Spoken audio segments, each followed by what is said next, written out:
E aí, já pensou em ganhar muito dinheiro com um canal de corte igual esse daqui que você está assistindo? No primeiro link da descrição temos um aulão para você que quer começar um canal de cortes e faturar muito aqui na internet. Também teremos planilhas que irão te ajudar na hora de organizar a produção do seu canal. Tá esperando o quê?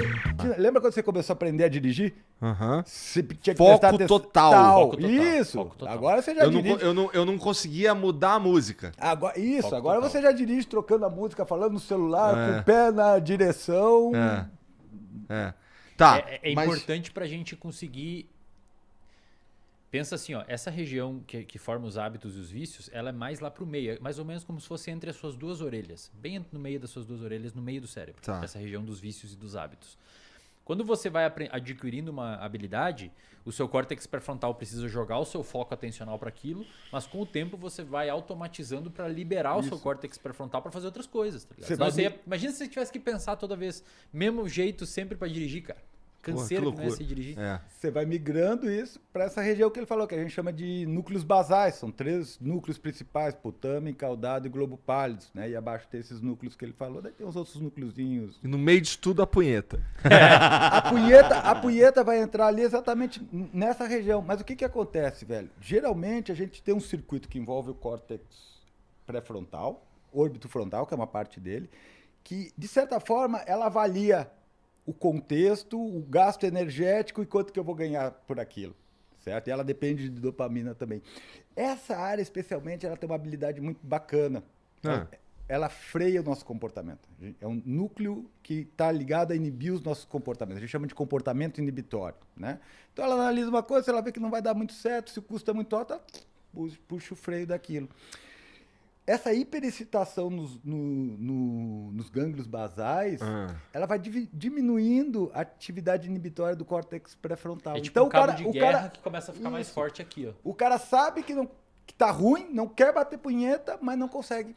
Não consegue parar. Pensa assim, ó, Igor, Tá, vamos um entendi. pouquinho mais longe. Igor, você tá rindo, isso é. Cara, Cara, isso é triste. foda, velho. É sério, triste, velho. Ô, meu, é sério, triste, cara. é O cara sério. não consegue trabalhar, irmão. Que isso, É cara? sério, velho. Eu tô falando sério, cara. É uma os psicólogos que estão assistindo aqui me dizem se eu tô mentindo. Mas aí, é uma mas epidemia isso na daí, clínica, velho. isso é causado pelo cara que começou a ver uma putaria de sacanagem, não sei o quê. O que causa isso? É o excesso?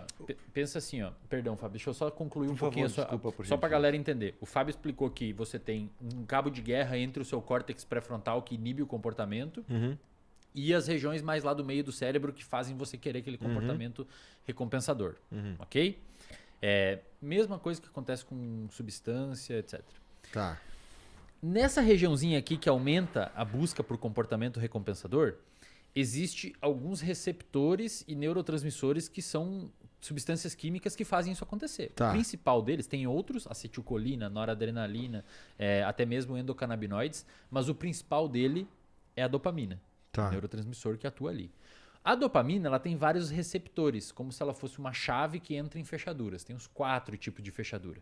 Uma em específico que está nessa região é o que a gente chama de receptor de dopamina D2.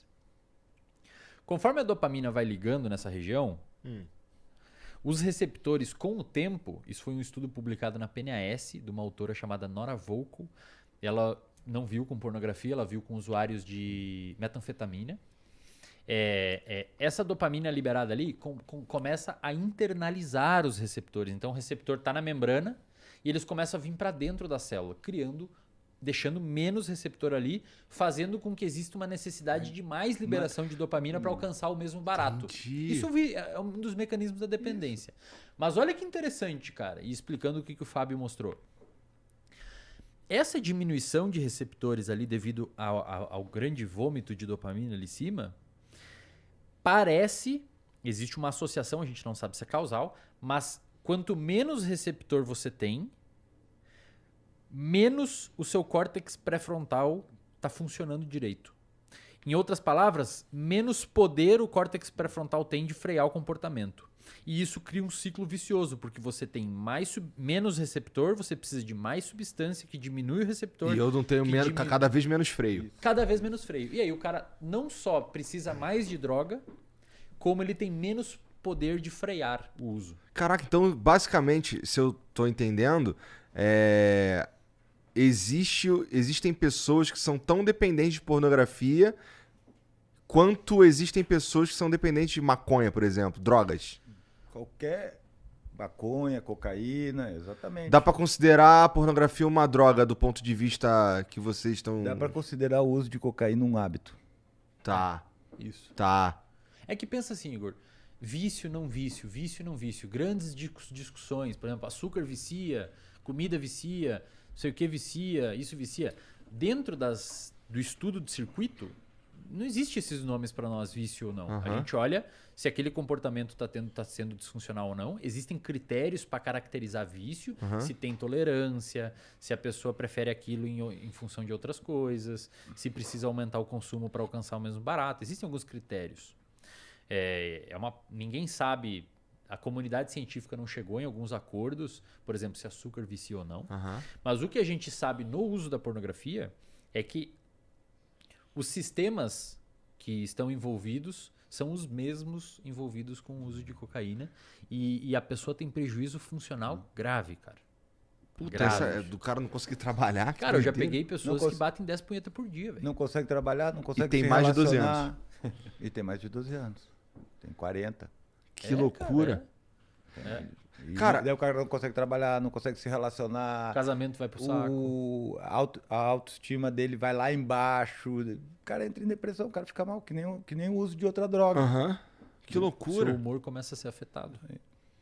Isso deve ter sido potencializado nos últimos tempos, que o acesso ficou absurdo de fácil, né? Perfeito. Que loucura. Antes era a revistinha da Avon. Era aquilo que eu te falei antes, você ia da casa do teu primo pegar as revistas que ele tinha debaixo quando você era moleque, né? Tinha, Aquela foto carregava devagar, assim, era 4 horas até carregar a Não, foto na eu internet. sou da época das revistas mesmo, né? Que Uma botava revista embaixo que do ficava colchão, toda assim, grudada. Cara, toda e assim, é uma parada, meu. Daí você que- tinha uma revista que durava 2, 3 anos, né? Essa menina que eu conheço. A revista 2, 3 anos. Você tinha até que você gostava mais, né? Agora não, cara. Você abre o celular, você tem... E olha que louco, É. cara. Olha que louco.